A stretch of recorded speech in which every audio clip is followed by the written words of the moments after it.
Tere taas, head saatekuulajad. Saates osalevad elektriinsener ja õppejõud Andres Saukas ning saadet juhin mina, Maarja Maripuu. Tuntud sisulooja ja suunamudijana konservatiivne mõtiskleja ja uudisteportaali eesti.com toimetaja ning saatejuht. Tehnokrat alustab. Tehnokrat 3 võeti hästi vastu. Samuti laekus palju küsimusi, nii et jätkame tehnokraatlike uudistega. Täna võtame saates üles kooliteemad ja räägime pisut Eesti Energiast. Samuti võtame vaatluse alla Soome, Rootsi elektririigi firmad. Esimene küsimus oleks, kas on ka midagi õppejõule häirivat massimeedias kirjutatud? Palun, Andres. Tervist, Eesti rahvas. Kuna ma olen ka nagu õppejõud, kohe hakkas mulle see niisugune imelik asi segama, et koolides kaotame nüüd hoolsuse hindamise ära, käitumise hindamise ära, mis oli vanasti rüütlite ja daamidele pärusmaaks. Ja vaatame siis need pakutud variandid üle slaididena, et ei pane jälle mööda. Siin on nüüd värske nagu uudis, võtame ERR-i välja. Ministeerium tahab koolides käitumise ja hoolsuse hindamisest loobuda. Esimene, kui praegu kohustab põhikooli riiklik õppekava vähemalt 2 korda aastas õpilase käitumist ja hoolsust hindama, siis tulevikus seda haridusministeeriumi plaani kohaselt enam tegema ei peaks. Selliseid küsimusi arutatakse edaspidi koos õpilasega arenguvestlustel. Vaadake, see on niisugune hea sõne, arenguvestlus. Ütlen, no nüüd sa pead kohe arenema, nüüd sul peavad kohe musklid pähe kõrvale tulema, aju peab sul arenema suuremaks. Vot see on vestlusega saame ära. Ei pea praktiliselt mitte midagi tegema, ei sportlikke liigutusi ega midagi. Ütled lihtsalt arenguvestlusel, kuule, nüüd läheme olümpiamängudele. Esimese koht peaks sul kindel olema, siis me oleme väga hästi selle arenguvestluse läbi teinud. Tundub niimoodi. Ja ma iseenda kohta panite siin kõrvale, käisin koolis, siis hinnati käitumist ja hoolsust 4 korda õppeaasta jooksul. Olid 4 veerandit ja kogu aeg oli seal olemas. Ja ema, isakene kirjutasid alla, kas oli paras või ei olnud, midagi teha ei olnud. Ja klassi juhataja ja ülejäänud õppeklassis, nad teadsid, mis oli. Nii, ja teine pool näete nüüd, eelnõu kohaselt on õpikäsitlus muutunud ning rõhk on õpilase autonoomial ja enesemääratlemisel. Tähendab, vaadake, siit näeb sellise variandi välja, kui otse vaadate. Ta peab olema autonoomne, see õpilane, ja ta peab enest määrama kuhugile. See tähendab, tuleb niimoodi nagu Trump tegi, et lasi haridusministeeriumi täielikult lahti, sest seal vist oli ka see enesemääratlemine või autonoomia nii suur, et kooli ja haridusministeeriumit ei ole vaja või. Ja näete, käitumise ja hoolsuse hindamine on aga sageli väga subjektiivne ja õpetajategi poolest erinev, mis tõttu võib see õpilasele ebaõiglane tunduda. Näete, siin hakkame jälle tundma midagi, kusagil tundub, kuulame ja kot. Ja 4. või see 3. punkt siis võtame paremalt ära ja eesmärk on saavutada õpilase sisemine motivatsioon järgida üldtunnustatud käitumis- ja kõlblusnorme ning suhtuda oma õppetöösse vastutustundlikult. See saab eelnõu seletuskirjas. Vot ütelge nüüd ära, vaat siin oli sees käitumine, milline see üldtunnustatud on. Või siis kõlblusnormid, milline see on. ja kuidas see õppetöösse vastutustundlikult suhtumine on, kas see ei lähe hoolsuse alla? Oled hoolas oma tööl, sa ei unustanud asju tegemata, sul hoolega tegid neid asju. No vot, mõelge nende sõnade teistpidi, miks seda ära tahetakse võtta. Ja need pakun välja subjektiivsed arvamused. Kui nüüd selline liginemine läheb läbi, oleme oma väärikusest ja enese kehtestamisest täielikult vabad, ehk suunata ja tõugata. Ja sellega seoses ei kasvata me enam Eestimaa kaitsjaid, sest need on niimoodi omaette lähevad, tal igasugune sisemine motivatsioon puudub, läheb ära, keegi peab minu eest selle töö ära tegema, kas see rahahunnik või padrunihunnik, mis kastis seisab, mis tellitakse sealt Euroopa Liidust 1 miljon padrunit või midagi. Aga näete, ta ei ole, on õppinud niimoodi, käitub ja ta ei ole hoolas ja lohistab ja loobib ja teeb. Noh, ja siis järgmine küsimus, küsin teilt kõigilt, kas noored on meil väärikad, et annavad näiteks ühistranspordist, kas nad annavad näiteks ühistranspordis istet vanematele inimestele? Ei ole näinud seda. Ja viimane kord näitud on näite, kas nad on väärikad, hoolsad või käituvad Türgis näiteks. Käisin mõned aastad tagasi Türgis omapäi ühistranspordiga sõitmas, sisenesin bussi ja teretasin nende keeles merhaba. Koheselt tõusis noor tüdruk püsti, pakkus mulle istet. Olin hämmingus, aga kõik bussis olijad said aru, et ma ei ole kohalik ja andsid peanoogutusega istumissoovituse. Nii, mõelge nüüd selle koha pealt edasi siis, kas meil on mõtet hoolsalt ja käitumist õpetada, kui maast madalast me ei tunneta seda, et võiks vanemaid inimesi austada. Ja nüüd vaatame siis teine lugu ka selle kohta järgmisel päeval. Õnneks õpetajad hakkasid ka reageerima ja tuli ka uudis, õpetajad ei rutta käitumis- ja hooldusinde kaotamist toetama. ERR-id, näete, on see samane ära. Ja siin ongi nüüd, läksid haridusministeeriumi ja õpetajate mõtted. Koolides peaks jääma õigus ise otsustada, kas panna õpilastele käitumis- ja hoolsushindeid või mitte, ütles õpetajate liidu juhatuse liige Heiki Haljasorg. No. Teine, me elame ajas, ütleb nüüd Vennose, Marietta Venno, ERR-ile haridis ära. Me elame ajas, kus on vaja toetada hoopis teistsuguseid oskusi, näiteks iseseisva tööoskus, koostööoskus, suhtlemisoskus ja selle kõrval kindlasti ei kao ära korrektne käitumine, kord, hoolsus, aga tähelepanu peab suunduma teistsugustele aspektidele. Näete, kui hea lause on. Kui oled poliitik, ma ütlen tehnokraadid, nemad ütlevad lihtsalt, aeg on konstantne kogu aeg, loodusseadus töötab. Vaadake, kas saate olla 2 päeva ilma ööta või on 2 päeva päev jutti. Ikka 24 tunni jooksul ikka on öö ja päev ka olemas ja õhtu ja ära. Aeg on konstantne ja ta pöörleb, kas mina lähen sellest ilmast ära või on keegi teine läinud. See on jääv, konstantne. Aga mis on muutuvad, on inimesed. See on nüüd loodusseadustega ja loogikaga mõeldes. Aga kui me siin nüüd loeme seda lauset, me elame ajas. Vaadake, nad elavad ajas kuidagi, neil ei ole õhtut, neil ei ole hommikut, neil ei ole hommikust lapsepõlve, neil ei ole vanadust, ei ole keskiga, mitte midagi. Nad elavad ainult ajas, kus on vaja toetada mingisuguseid oskusi, mitte osata neid oskusi, vaid peab toetama. No, ja siingi ütleb, et iseenesest ei kao kuhugile korrektne käitumine ära ega kord ega hoolsus. No, kui ei ole õpetatud, siis ei ole muidugi võimalik seda kaotada ja näete, siin tuleb siis järgmine, ütleb, et haridusministeeriumi üldhariduspoliitika osakonna õppekava valdkonna juht Marietta Venno ütles ERR-ile, et senine hindamissüsteem on Eestis kasutusel on olnud liiga pikalt. vot hea sõna, lühikene või pikk, mis see tähendab?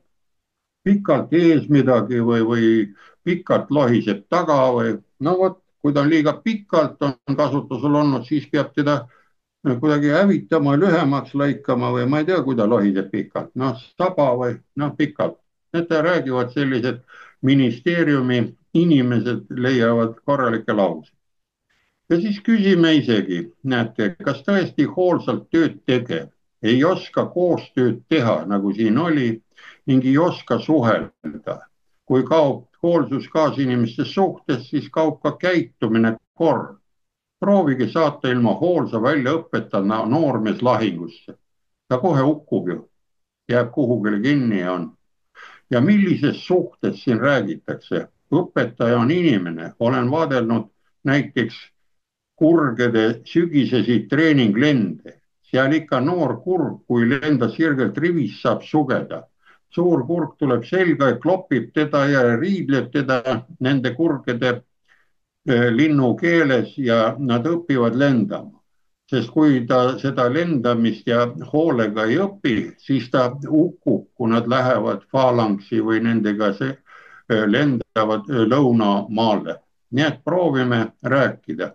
On see aeg konstantne või on aeg peaks jääma iga sellele elame ajas. Me elamegi ajas ja sureme ajas, siin ta nagu ütleb seda. Nii, vot selline nüüd on, et hakatakse kaotama seda hoolsust. Nii, ja mis selle kohta siis öelda kokkuvõtteks? Kokkuvõtteks tuleb, loodan, et hakkasite nüüd koos mõtlema. Sest kui tahame looduses elada, siis peame sellega arvestama. Kiskjad söövad väiksemaid loomi, sportlased teevad hoolsalt tööd ja käituvad kaasvõistlejaga väärikalt. Ja nad on uhked, kui neid ikkagi hinnatakse vanamoeliselt. Nii et kuldmedalid, hõbemedalid võtame sportlastelt ära, nad on trenni teinud. Ma tahaks küsida, kas keegi läheb üldse sinna võistlustele, kui jääb selline lodev olek, et ta on autonoomne ja kas rahvas tahab sellist sporti näha, et ta ei saa kaasa ka elada, et nad on kõik seal munajoodikud, ütleme niimoodi. Nii et selle kohta on mul selle vastus selline. Aitäh, Andres. Mul kohe sinu jutuga tuleb meelde mu oma kooliaeg ja meil hinnati käitumist ja hoolsust iga nädal. Päevikusse oli hoolsus, hinne, käitumine, hinne ja kui oli nii-öelda nädala sees, no meil oli ju tahvlipesu ja kõik niisugused jutud, et kui viletsalt oli ikkagi tahvel pestud, siis õpetaja jälle ütles reedele, ei, ma ei olnud rahul sinu korrapidamisülesannetega, sul oli tahvel viletsalt pestud ja pani 3, onju. Ja keegi ei vaielnud, onju, sa järgmine nädal teadsid, tahtsid saada 5, siis teadsid, et tuli see tahvlilapp korralikumalt ära pesta ja said 5. Ja noh, käitumine oli see, et noored kuked ikka tahavad kakelda ja ei tohtinud lihtsalt kakelda ega räusata seal koridori peal ja siis said nii-öelda jälle käitumise eeskujulikuks. Aga siinkohal lähme siis küsimustega edasi, et kas on ka midagi huvipakkuvat infot Eesti Energia juhi ja erafirma Utilitase juhi suust? Soome ja Rootsi on samuti Euroliidus. Kas nad samuti ühendasid ennast Venemaa elektrivõrgust lahti? Kust leida Põhjamaade elektrimüügi ja ostu hulki? Palun, Andres. No vot, vaatamegi kohe, lähme sinna saidide peale välja, mis on, lubasin ju vaadata selle Delfi energeetikakonverentsi ja 2 mehe jutud olidki Eesti Energia, Andrus Tureiko. Ma usun, et see mees on oma koha peal, see on minu subjektiivne mõtlemine ja teine on ka Utilitase mees, jäid nagu meelde ja vaatame need üle siis. Ja siia me siis jõudsime. Vaadake nüüd ise, et ma võtsin ka välja, mul on igal pool võetud, näete, Ärileht Delfi, kus see artikkel on võetud. Siin näete, on ilusti kirjutab Eesti Energia juht. Otse me maksame Soome importi elektri eest rohkem kui peaksime. Ja näete, Eesti Energia juhatuse esimees Andrus Toreike tõi tänasel energiakonverentsil, see tänane on, näete, kuupäev on siin olemas või selle saate sealt üle vaadata sellest artiklist. Ma võtan otse tsitaadid välja või need kirjutised trükitud. Eest märkiväärselt kõrgemat hinda, kui meie põhjanaabrid seda ekspordivad. Toreiko teatel on see tekitanud 5 aasta jooksul Eesti tarbijale ligi $500 miljonit lisakulu. Vaadake, tarbijatena olen ma väiketarbija või suur, $500 miljardit oleme maksnud peale. Ja näete, ta ütleb, Soome ekspordib elektri hinnaga 11,3 € megavatt-tunni eest kaablisse laseb alguses, aga Eesti impordib seda 92 € eest. Näete, see kaablijupp, tal on nii suur takistus, et tõstab kohe hinda nii üles, et on tunda kohe. Ja mis juhtub selle hinnaga siis kaablis, küsis Toreiko ise retooriliselt. Ja näete, mis siin on. Ja kolmas selle koha pealt on, näete, et praeguse elektrisüsteemi ülesehituse juures jääb 2 hinnapiirkonna vahe süsteemi halduritele. Toreiko teatel laekus Eleringile eelmisel aastal sel viisil ülekoormustasuna üle 80 miljoni €. Sama summa jäi ka Soome süsteemi haldurile Fingrid. Baltikum on toetanud Soome elektrienergia hinda umbes $500 miljardiga viimase 5 aasta jooksul.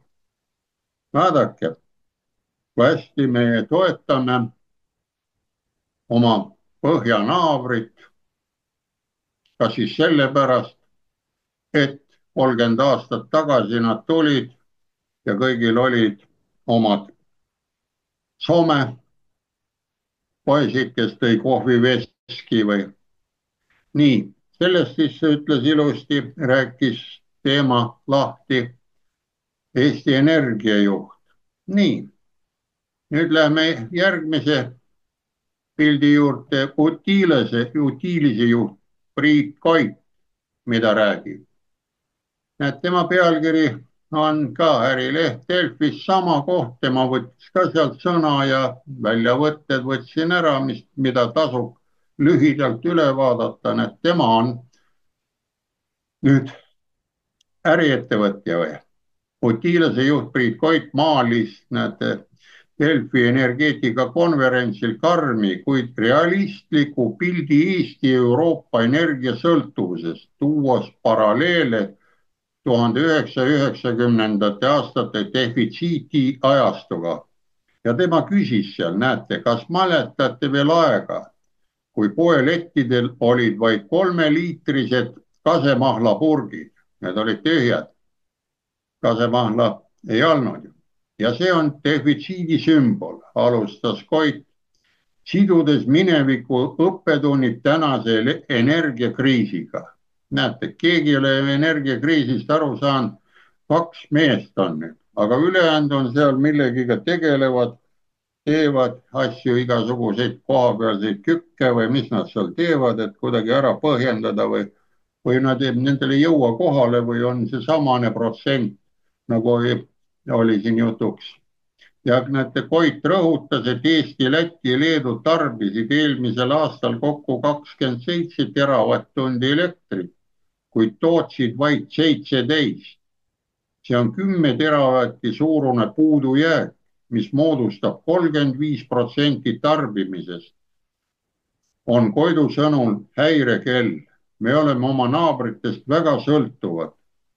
kas õnnestume koos või on meil ühiselt raske. Vot näed, ütleb, siin ei ole midagi. Nii et arvestage, kui praegult ei taha veel midagi liigutada ennast ja tahame käed rüppes istuda, ma ei hakka Kaja Kallase sõnu ütlema, käed istmiku alt välja võtta, see nagu eesti keeles ei kõla, aga talv on ikkagi tulekul, mis saab.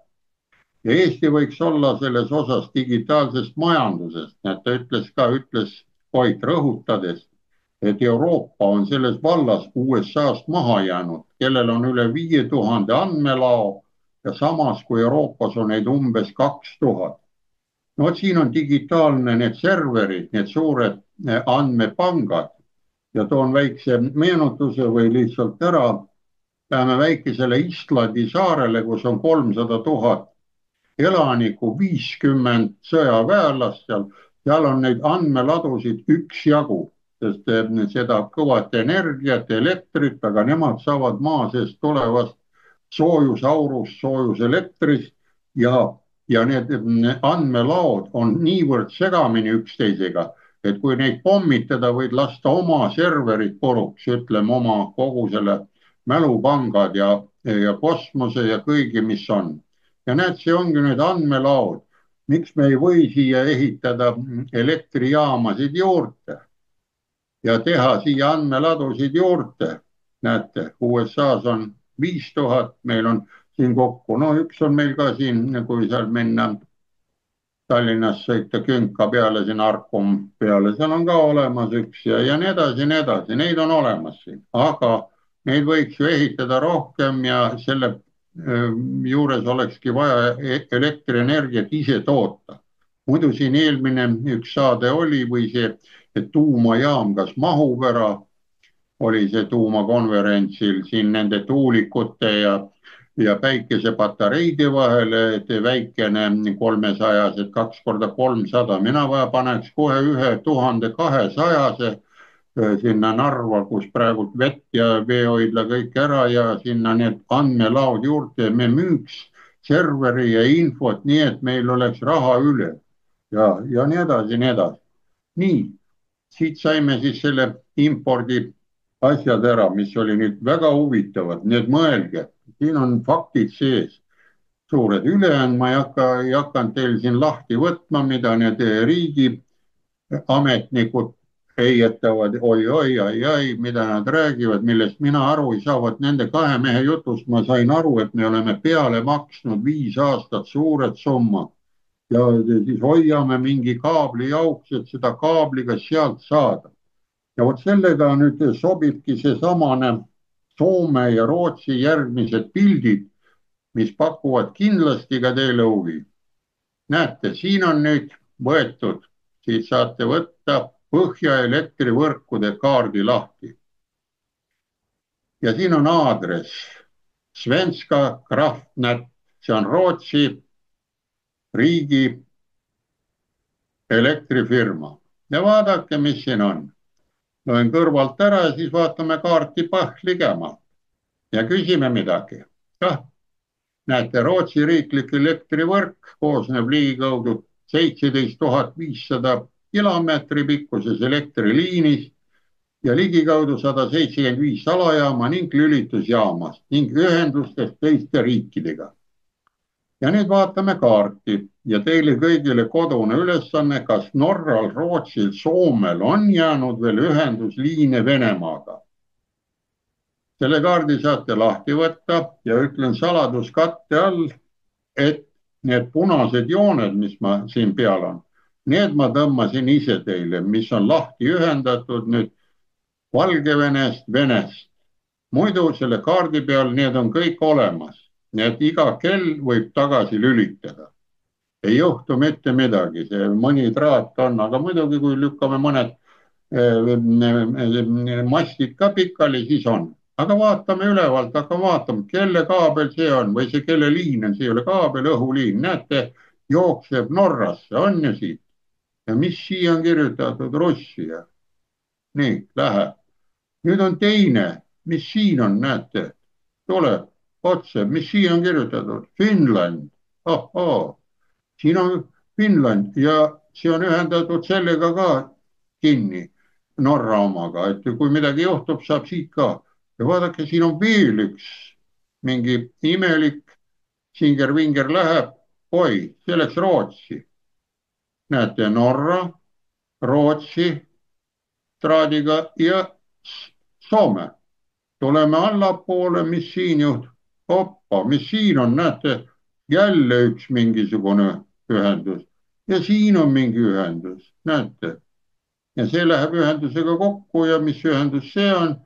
mingi park või midagi on, näete, Soome, Finland ja siinkandis peaks ju olema see tuumajaam ka kusagil Sosnovi pool või. nii et saite nüüd näha ja mõelge ja küsimus siin lõpus oli viimane, või see küsimus, kas Soome ja Rootsi on lahti ühendatud, ise näete. pildi peal mina näen, et ei ole, aga võib-olla pilt on vale. võib-olla see on vale pilt, aga ma saan teile öelda, kui te lähete selle aadressi peale, seal tuleb nii värske värk, kellaajaliselt hakkavad need sagedust näitama, palju müüakse, palju ei müüda. ja lähme siis vaatame järgmise pildi juurde ära siis, et mis siin siis toimub. et saime teada, et soomlane ja kes siin meil on, ei võtnudki lahti igaks juhuks, las ta olla, kedagi ei sega, aga võib-olla see on selline strateegia, millega nad ka Soome sõja võitsid ära, et parem on vaenlasega olla ühenduses, siis ta ei saa aru või kuidas see käib ära. mina ei oska, ma sellepärast vaatan pilti, näen seda ära, et siin on ta nagu koos, et võib-olla on niisama tehtud vale või ma ei oska.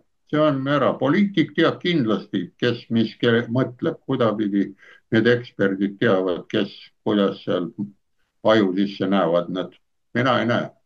nii, ja nüüd läheme siis edasi, näete, siin oligi nüüd, mis see näitab, see on nüüd, kui selle lahti lööd kontrollrummeri, siis näete siin kellaaeg on ka peal kohe täpselt, ta on nüüd 9. tehtud, saade on juba tükk aega hiljem, kui niimoodi on tulnud, aga noh, pilte saate iga päev vaadata, lööte sisse kellaaja, sellel kui tulite, siis hakkab kohe see sageduse mõõdik ise liikuma. ta kohe näete, siin liigub vastavalt kellaajale ja näete, siin on all 11.30, 11.35, 11.40. iga 5 minuti tagant viskab polinaid sisse niimoodi pikalt, aga iga minutiga, kui te tulete, siis see seier jõuab sinna, seier paneb sinna ja näete, praegusel kellaajal on 50,02 hertsi, väga heas tasemes on. siin ta korraks, näete, viskas, lõunaaeg, viskas sinna, mingid koormused tulid peale korraks, aga sõidab tagasi. ja vaadake teisel pool otsas, näete, mis siin on, Fingrid, see on soomlased ju. ja nad on kõik selle tabeli pealt, saate Eestit näha, soomlasi kõik. ja näete, kuidas on ühendatud praegu, siin all on, näete, tuleb Eestisse see Soomest. Soome on see tumedam, siin näete, Fingrid võtsin välja Soome just selle ära selle samase lehekülje peal. et siin tuleb Eestisse 240 megavatti. Norra on siin üleval, seest Norrasse tuleb jälle Soomesse tuleb, nii et see ringratas laseb ringi, et hoiavad seda sagedust. ja siin on ära, nii et ise saate seda ilusti vaadata. ja nüüd viimane, paneme pildi ette, näete selle samase pealt nüüd kontrollruum ja juhtimisruumis saate näha, mis kellaajal oli see elektritoodang, kuhu läheb, kellega seotud, näete, siin on Inglismaa, 94 euro. nii, megavattides siin on arvestatud, näete, mis siia tuleb, siin Taani, Tera, näete, Eesti on siin. ja vaadake, mis kõige parem näha, et see meie jutt ja nende tehnokraatide või nende Tureiko ja Utilite mehe juhi jutt on nagu õige, näete, kes ekspordivad. Rootsi müüb välja, näete, 3000 sellel kellaajal. Taani ostab, 1422, näete seal. Norra müüb jälle välja 709. Soome või see Norra impordib näiteks, praegult on, et võtab sisse siit, siis Soomel on eksport, müüb 601 läheb välja. Eesti, näete, impordib 97, Läti impordib 625 ja Leedul on, näete, momendil tal on siin vist ka vett natukene ja mis tal on siin tuulikud ja kellaaeg on hea, näete, siin on null hinnaga läheb käiku, tähendab, praegult on tuuline ilm, on näha, et tuuled töötavad ja Eestil on, näete, ikka ta võtab sisse. Nii et soovitan soojalt sedasamaast neid kaarte vaadata, minna sinna sisse ja tekivad mõtted, kes kuidas on. Ega meil neid kaarte nii väga palju ma ei ole kuulnud, et üldse jagatakse või rahvale soovitatakse vaadata. Tähendab, kaks varianti võib olla, kas ei taheta, et inimesed sellest midagi vaataksid või teine lugu, nad ise ei tea, kes meid juhivad, et sellised asjad on ka olemas. Nii et alati ei saa süüdistada mingis kuritahtlikkuses või kuritegelikus või sellises ära pahatahtlikus lihtsalt, et inimene, kes on seal kohapeal, on rumal. Ta ei tea ja siis ta ei oska näidata. Ja rumalat inimest ei ole mõtet süüdistada mitte millegiga, ta ei ole ju süüdi, et ta rumal on. Nii. No sellega siis me saimegi nüüd teada need pooled ja paneme siis ka lõppsõna selle korra, et kokkuvõtteks paneks sellise mõtte, see on jälle subjektiivne mõttel, et eestimaalased, kas me ei taha jällegi omada, nagu 90-ndal oli selline hea sõna, kodustatud soomlane, kes tõi meile siin kohviveski või nätsu purukummi tõi sisse ja sest praegu me maksame nagu nendele purukummidele nii palju peale siin, nagu Tureiko ütles. Ja vaadake ise nende numbrite peale, nad saavad ilma meieta hakkama ja oskavad elektriga ümber käia. Ja kuna nad ei tea, mis on nüüd elektriokupatsioon, ma tõin selle sama sõna sisse, see oli meil Impulsi saates 4. veebruaril, siis nad ei oska ju ka seda mõtet arendada, et peaks Venemaast lahti ühendama, sest nad arvavad, et need elektronid ei tee kellelegi midagi, aga meil need elektronid on, vahepeal oli ju molekulid ka veel, et tehti elektronidest molekulid, nii et see näitab jälle seda mõistuse ja mõistmise ja mõtlemise taset. Ja näete isegi, mis siin on, et kas on vaja seda Estlink 2 ruttu parandada, seda ühesoonelist kaablit või ei ole. Nemad ei näe sellest mingit põhjust, lasevad meil olla siin, edasi sujuvad. Ja seda võib kohe öelda, kui on üks kaabel, saab korda, poole aasta pärast läheb jälle järgmine katki. Lihtsalt on selline lugu elektrisüsteemis, nii nagu inimestel. Kõigil ei ole seda infarkti, aga tuleb ootamatult kellelegi, mõni elab selle üle, mõni läheb sinna teise ilma. Nii et mida me siis tahame? Teeme edasi või hakkame mõtlema, pakkuma varianti ära, et elame kõik sõbralikult ja kus on odavam, kus on see kapitalistlik mõtlemine, turg määrab ära, ostame siit teiselt poolt ära, sest see Rootsi kaart, kui te teete lahti, need liinid on kõik kokku ühendatud, neid ei ole sealt riste peale tehtud. Ainult meie Eleringigu pealt võtame lahti, siis näeme, seal on need plussmärgid poolpõigiti pandud. Nii et nii palju teile mõtlemist ja vaatame siis järgmistes saates edasi.